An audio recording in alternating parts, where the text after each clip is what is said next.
नमस्कार, स्वागत है आप सभी का श्री न्यूज में और मैं हूं आपके साथ यूबी चौधरी। आइए शुरू करते हैं खबरों का सिलसिला। महाराष्ट्र में इस साल विधानसभा चुनाव होने हैं। इससे पहले पीएम मोदी लगातार राज्य को एक के बाद एक नई सौगात दे रहे हैं। इसी कड़ी में अब प्रधानमंत्री नरेंद्र मोदी ने वीडियो कॉन्फ्रेंसिंग के जरिए महाराष्ट्र में विभिन्न विकास परियोजनाओं की आधारशिला रखी। पीएम मोदी ने महाराष्ट्र को 7600 करोड़ रुपए से ज्यादा की विभिन्न विकास परियोजनाओं की सौगात दी है। उन्होंने नागपुर एयरपोर्ट के अपग्रेडेशन परियोजना की आधारशिला रखी। साथ ही शिरडी एयरपोर्ट पर 645 करोड़ रुपए से अधिक की लागत से बनने वाले नए एकीकृत टर्मिनल भवन की भी आधारशिला रखी। वहीं 10 सरकारी मेडिकल कॉलेजों का शुभारंभ किया। इसके साथ ही प्रधानमंत्री ने कांग्रेस पर भी जमकर निशाना साधा। कांग्रेस ने बार बार यह सिद्ध किया है कि वो एक गैर जिम्मेदार दल बन गया है। वो अभी भी देश को बांटने के लिए नए नए नैरेटिव गढ़ रही है। कांग्रेस समाज को बांटने का फॉर्मूला लाती रहती है। कांग्रेस देश के मतदाताओं को गुमराह करने से बाज नहीं आ रही। कांग्रेस का फॉर्मूला साफ है कि मुसलमानों को डराते रहो, उनको भय दिखाओ, उनको वोट बैंक के कन्वर्ट करो और वोट बैंक को मजबूत करो। कांग्रेस के एक भी नेता ने आज तक कभी नहीं कहा कि हमारे मुस्लिम भाई बहनों में कितनी जातियां होती हैं। मुस्लिम जातियों की बात आते ही कांग्रेस के नेता पर मुंह पर ताला लगाकर बैठ जाते हैं। लेकिन जब भी हिंदू समाज की बात आती है तो कांग्रेस उनकी चर्चा जाति से ही शुरू करती है। कांग्रेस की नीति है हिंदुओं की एक जाति को दूसरी जाति से लड़ाओ। कांग्रेस जानती है कि जितना हिंदू बटेगा उतना ही उसका फायदा होगा। कांग्रेस किसी भी तरीके से हिंदू समाज में आग लगाए रखना चाहती है ताकि वो उस पर राजनीतिक रोटियां सेकती रहें। यूपी के मुख्यमंत्री योगी आदित्यनाथ अपने 2 दिवसीय दौरे के तहत बुधवार शाम को बलरामपुर पहुंचे, जहां उन्होंने जिले के सभी अधिकारियों के साथ एक समीक्षा बैठक में शिरकत की। करीब 1 घंटे चली इस बैठक में मुख्यमंत्री ने जिले के विकास कार्यों, कानून व्यवस्था और मेडिकल कॉलेजों के निर्माण को लेकर समीक्षा की। समीक्षा बैठक के बाद सीएम योगी ने बलरामपुर में निर्माणाधीन मां पाटेश्वरी देवी राजकीय विश्वविद्यालय और अटल बिहारी वाजपेयी मेडिकल कॉलेज का भी निरीक्षण किया। विश्वविद्यालय निर्माण को लेकर उन्होंने जिलाधिकारी को भूमि अधिग्रहण और विश्वविद्यालय का निर्माण जल्द से जल्द पूरा कराने को लेकर निर्देश दिए। वहीं सड़कों के निर्माण के लिए सरकार की ओर से जल्दी धन आवंटित करने की बात कही। आज सदर काजी शहर बनारस मौलाना हसीन अहमद हबीबी के साथ बड़ी संख्या में इस्लामी धर्म गुरुओं ने यति नरसिम्हानंद सरस्वती के बयान पर नाराजगी जाहिर की। इस्लामी धर्म गुरु यति नरसिम्हानंद के विरुद्ध कानूनी कार्रवाई की मांग को लेकर जिला मुख्यालय पहुंचे, जहां उन्होंने एडीएम को कार्रवाई से संबंधित ज्ञापन सौंपा। इस दौरान बड़ी संख्या में मुस्लिमों ने शांतिपूर्ण तरीके से अपनी नाराजगी व्यक्त की। ज्ञापन हम लोगों ने इसलिए दिया है कि देश में आग लगाने के लिए जो ताकतें काम कर रही हैं, ये सरकार की जिम्मेदारी है कि उस पर निगाह रखे, क्योंकि उस पर गवर्नमेंट की तरफ से निगाह नहीं रखा गया। और आज से साल भर पहले भी उसने इस तरह देश में आग लगाने की कोशिश किया था। कौन है वो? वो यति नरसिम्हानंद सरस्वती, जिसने ऐसे आपत्तिजनक शब्दों का यूज किया है जो एक रोड छाप के लिए भी नहीं किया जा सकता, जो कह रहा फुटपाथ हो उसके लिए भी उन शब्दों का इस्तेमाल नहीं किया जा सकता। और उसने उन शब्दों का इस्तेमाल हजरत मोहम्मद सल्लल्लाहु अलैहि वसल्लम, जिन्होंने न सिर्फ अरब बल्कि पूरी दुनिया में पीस का पैगाम दिया और लोगों को अमन शांति से जीने का पैगाम दिया, उनकी शान में इस तरह की नाज़िल जेबा हरकत, रावण का पुतला जलाने की जगह हमारे धर्मगुरु हजरत मोहम्मद साहब का नाम लेकर वो बदतमीजी करता है, रेरी मारता है, जो हमें दोहराना मेरी जबान पर अलाउ नहीं हो रहा है। मेरा इश्क नहीं बोलता कि हम अपने आका की बारे में ऐसा वो लफ्ज इस्तेमाल करें। मुजफ्फरनगर के सर्कुलर रोड स्थित पंजाब नेशनल बैंक के कर्मचारियों ने बैंक के जोनल मैनेजर के खिलाफ मोर्चा खोल दिया है।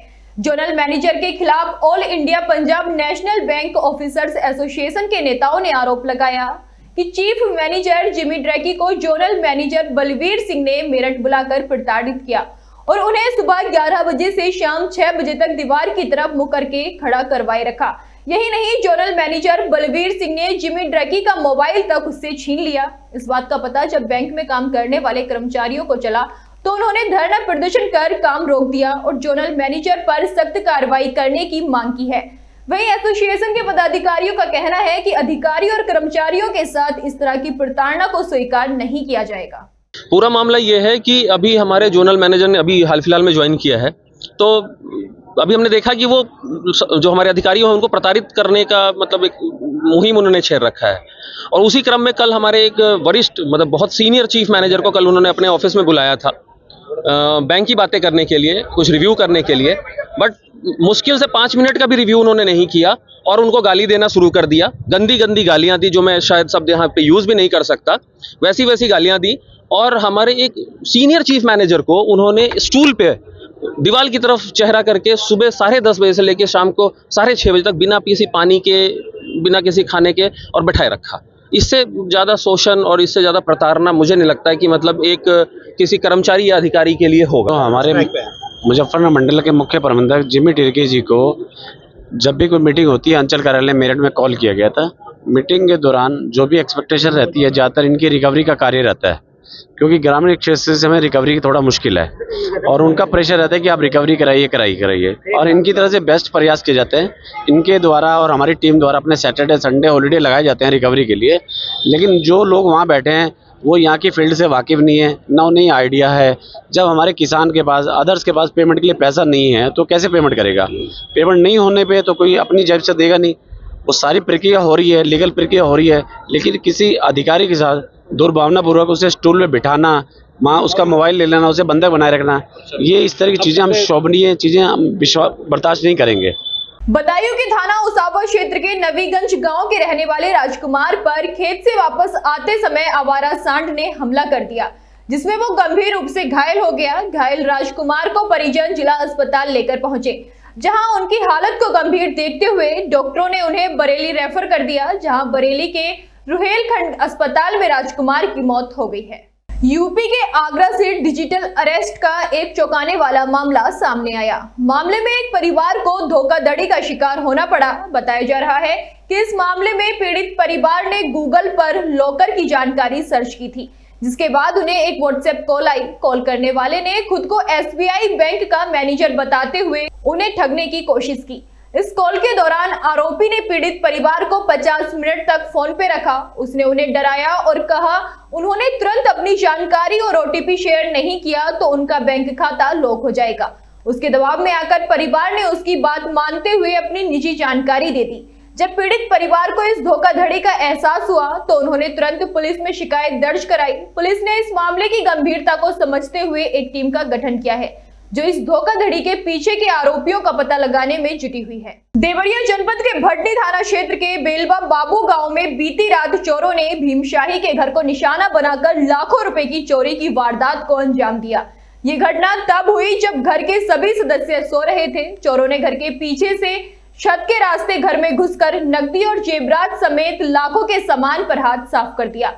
चोरी की ये वारदात गाँव में सनसनी का कारण बन गई है।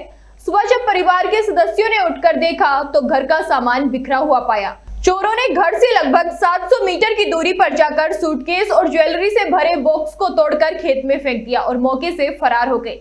वहीं घटना की सूचना मिलने पर पुलिस मौके पर पहुंची है और जांच में जुटी हुई है। बिजनौर जिले के थाना चांदपुर के मोहल्ला सराय रफी में एक युवक की ड्रग्स लेकर फायरिंग करने की वीडियो वायरल हो रही है। आपको बता दें कि युवक की ड्रग्स लेने की भी वीडियो सामने आई है। आपको बताते चले कि युवक ड्रग्स लेकर सड़क पर खुलेआम पिस्टल से हवाई फायरिंग कर रहा था। पुलिस ने वीडियो वायरल होते ही संज्ञान लिया और युवक को गिरफ्तार कर लिया है। इस दौरान युवक के पास से अवैध पिस्टल और मैगजीन भी बरामद हुई। बरेली में ऊंचाहार कोतवाली क्षेत्र के डलमऊ इलाके में एक महिला के साथ कुछ युवकों के द्वारा छेड़खानी का मामला सामने आया। जानकारी के मुताबिक महिला सुबह जब अपनी 6 वर्षीय बच्ची के साथ शौच के लिए गई थी, तभी वहां पर गांव के ही 2 भाइयों ने अपने अन्य साथियों के साथ मिलकर महिला के साथ छेड़खानी की। इतना ही नहीं, महिला को यूरिन पिलाने का भी आरोप लगाया गया है।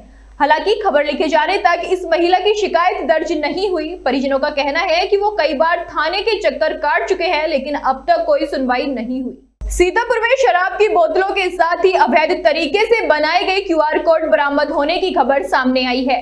जानकारी के मुताबिक आबकारी विभाग और पुलिस के संयुक्त अभियान में 3 लोगों को अंग्रेजी शराब और नकली QR कोड के साथ गिरफ्तार किया गया है। गिरफ्तार किए गए लोगों के पास से अंग्रेजी शराब की 960 बोतलें बरामद की गई हैं और 76 अवैध QR कोड बरामद किए गए हैं। पकड़े गए लोगों के नाम शुभम जायसवाल, विशाल और राहुल गुप्ता बताए जा रहे हैं। आपको बता दें कि मद्रास रेजिमेंट ग्राउंड के सामने से गुजर रहे हाईवे और सर्विस लाइन के पास लखनऊ से आ रही 2 गाड़ियों को पुलिस ने चेक इन अभियान के दौरान रोका, जिसके बाद इन कारों में अंग्रेजी शराब की बोतलों को बरामद किया गया है। फिलहाल मेरे साथ इतना ही। ऐसी तमाम बड़ी खबरों को जानने के लिए देखते रहिए श्री न्यूज।